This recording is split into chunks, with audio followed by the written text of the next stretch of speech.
Cauchy's theorem for abelian groups. This theorem is part of MSc level abstract algebra, and also it is useful for solving problems in CSIR NET mathematics. Before proving this theorem, we need to learn one result.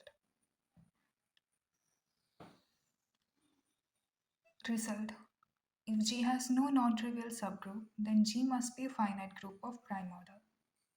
So we suppose that G has no proper non-trivial subgroup. Our aim is to prove two things. Firstly, G is finite. Then we prove that order of G is equal to P for some prime P. So first we are going to prove that G is finite. We prove this by contradiction method. So we suppose that G is infinite. We split it into two cases. First where G is cyclic and the second where G is not cyclic. That every infinite cyclic group is isomorphic to Z and Z has infinitely many non-trivial subgroups, which is a contradiction. So this case cannot happen. So take the case when G is non-cyclic. Since G is infinite, we can take an element which is distinct from identity and we consider the group generated by this A. Since A is not equal to identity, we will get the group generated by A is non-trivial as well as it is not equal to G. So, why is the cyclic group generated by A not equal to G? Since G is not a cyclic group, it cannot be generated by any of the elements. So that means this subgroup generated by A is non-trivial and it is proper, which is a contradiction. So we just proved that G is finite. So we move to our second claim, that is order of G is equal to prime. Here also we prove by contradiction method. We suppose that order of G is not equal to a prime. That is order of G is equal to n, which is a non-prime. Here also we split it into two cases. Case 1 where G is cyclic and case 2 where G is non-cyclic. So when G is a cyclic group, it will be isomorphic to Zn. Since n is not a prime, we can find an integer d between 1 and n such that d divides n. It implies that Zd is a proper subgroup of Zn, which is a contradiction to the assumption that G has no proper non-trivial subgroup. Case 2 where G is non-cyclic. See, we are taking the case where G is a non-trivial group because this theorem itself is for non-trivial groups. So we can find an A distinct from E in G.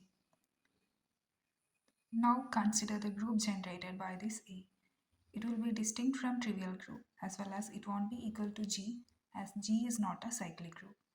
That is, A is a proper non-trivial subgroup of G, which is a contradiction. Hence we prove that order of G is equal to a prime number. So if G has no non-trivial subgroup, then G must be a finite group of order prime.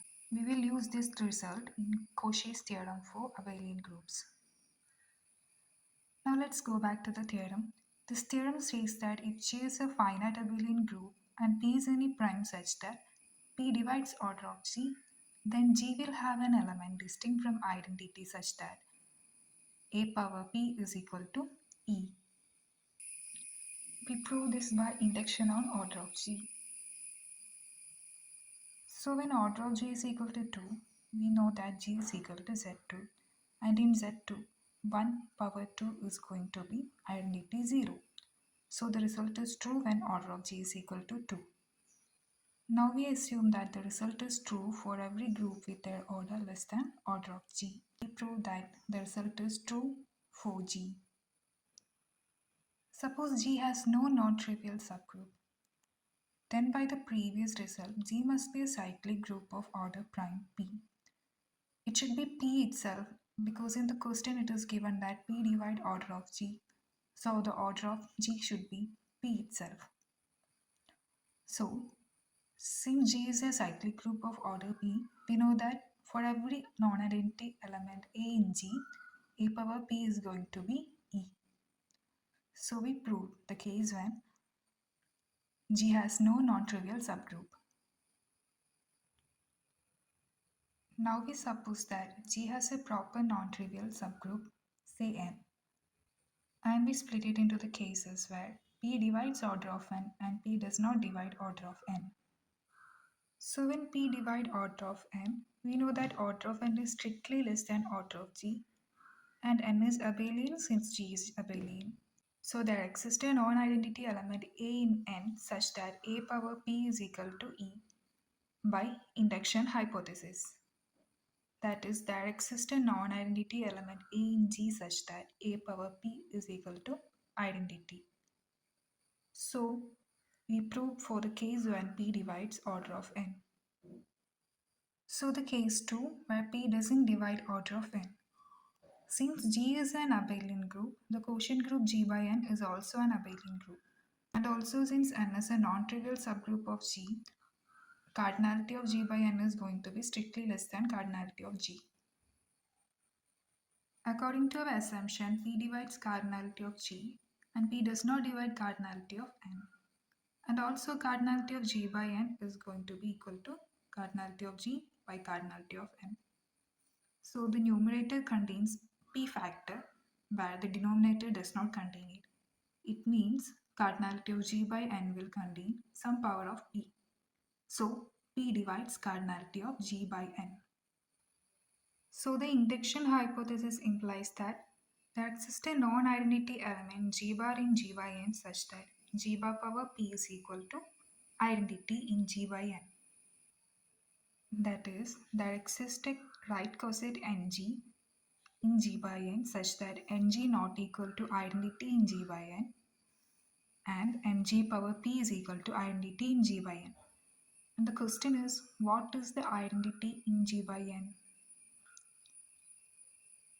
It is equal to N itself.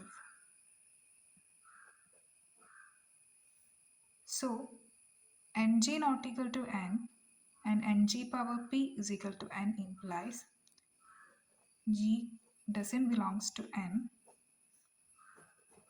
and also Ng power P, that is N G power P equal to N, implies that G power P belongs to N. So if G power P belongs to N, then G power P power order of N is equal to identity. This is obtained from one of the corollaries of Lagrange's theorem. We just interchange the powers when we get that G power order of N power P is equal to identity.